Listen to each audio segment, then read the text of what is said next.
our next discussant, Dr. Marwa Shalaby, is currently a current fellow for the Middle East and a director of women's rights in the Middle East program at Baker Institute.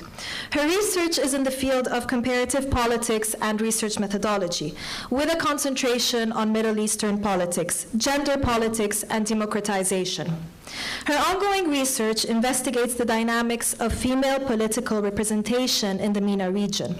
She's a pioneer for the Gender and Elections in the Middle East project and a Carnegie Corporation-funded project on establishing pluralistic political systems in the Arab world.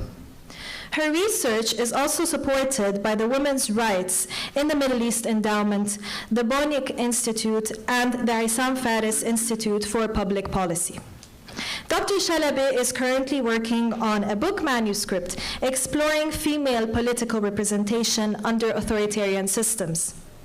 Her current work focuses on the effect of autocratic rule, electoral law, and other institutional arrangements on shaping not only a woman's access to power, but also their legislative behavior in Arab parliaments. Please welcome Dr. Marwa Shalaby.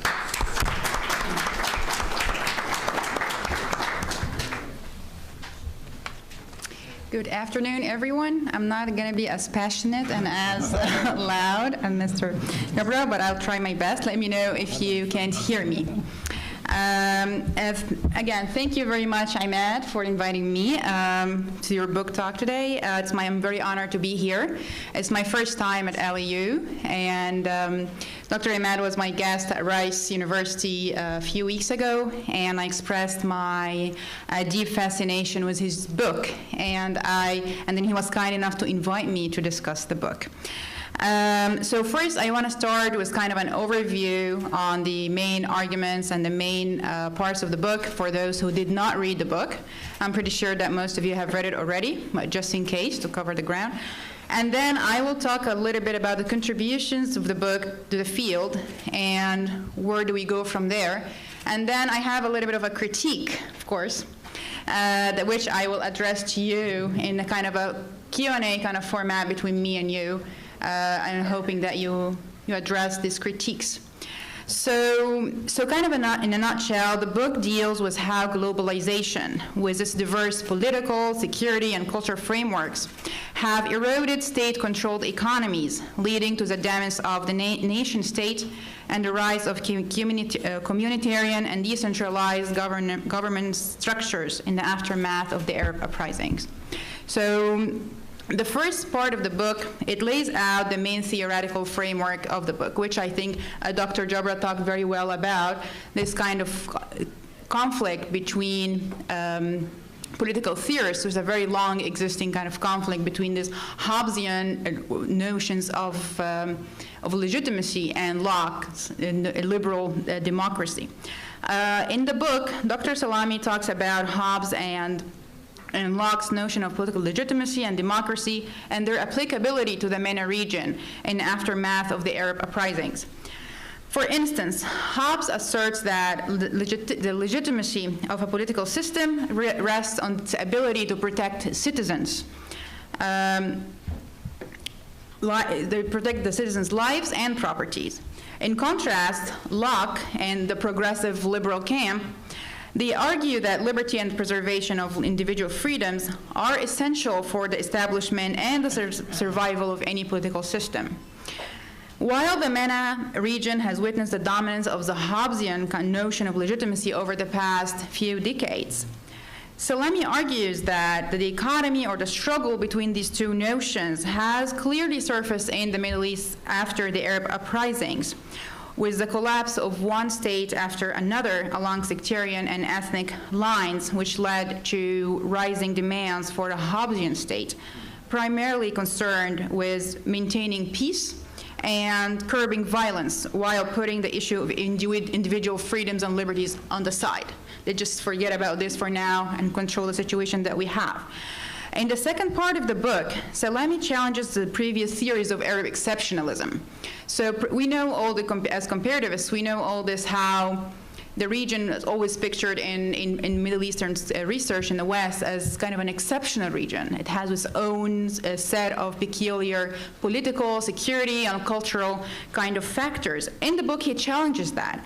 And he said that these dominant economic, political, and cultural foundations of Arab exceptionalism, they don't really exist. Instead, he emphasizes that globalization has eroded these factors and deeply transformed the prerequisites for the survival of the state in the 21st century. Moreover, the expansion of globalization has undermined the ability of the state to perform its security, economic, and cultural functions to its own citizens, and that's why the citizens started to resort to communitarian allegiances and ties. As a result, these failing government structure and institutions have been replaced by alternative, communitarian-based governing structures.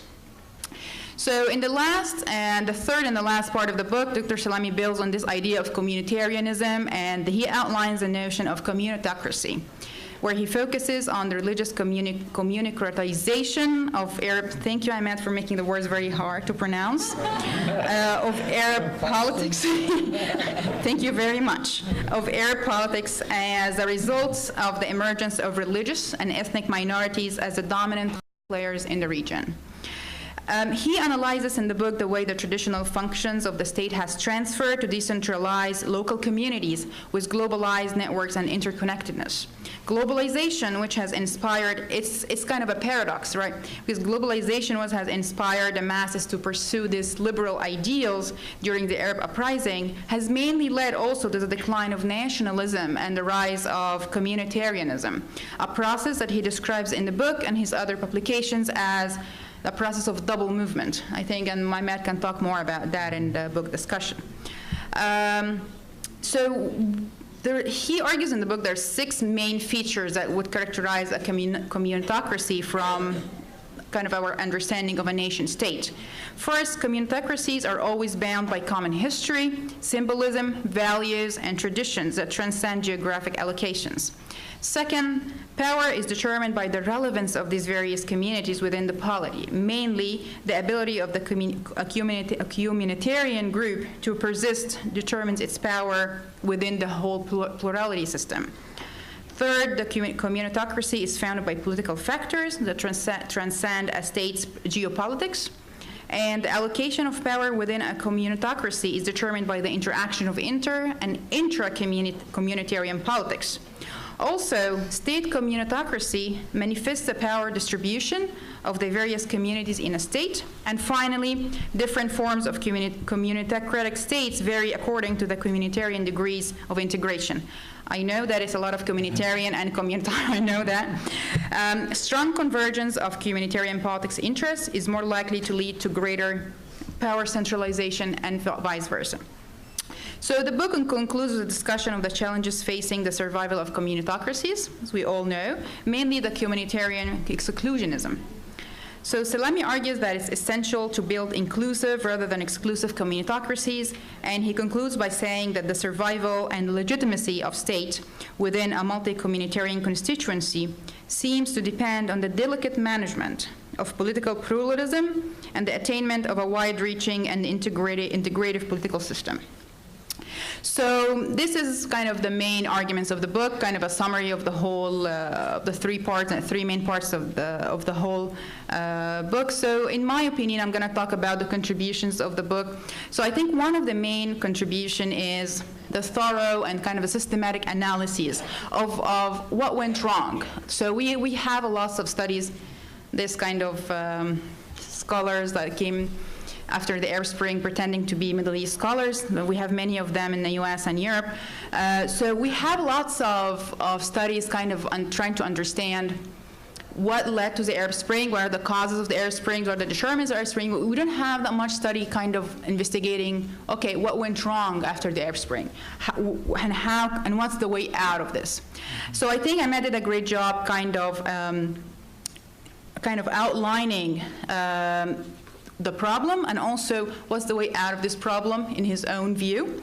And also, the second main contribution is, I think, and that's really my favorite part of the book, is his approach bringing together the work of political theory, comparative politics theories, and also the international relations theories, bringing them together in a very coherent and an elegant, very elegant manner to build for his argument for the entire book.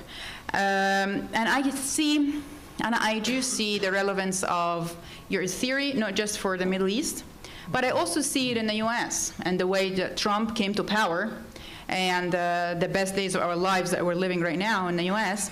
So your theory also applies in very different contexts too. It can be generalized, and when fear can actually play with people's emotions and decisions, and they can choose one option over another just out of fear. I have some critique and some gaps that I would like to talk to you that we can address together after you get a chance to talk a little bit about the book, and then I have a couple of questions for you. Thank you.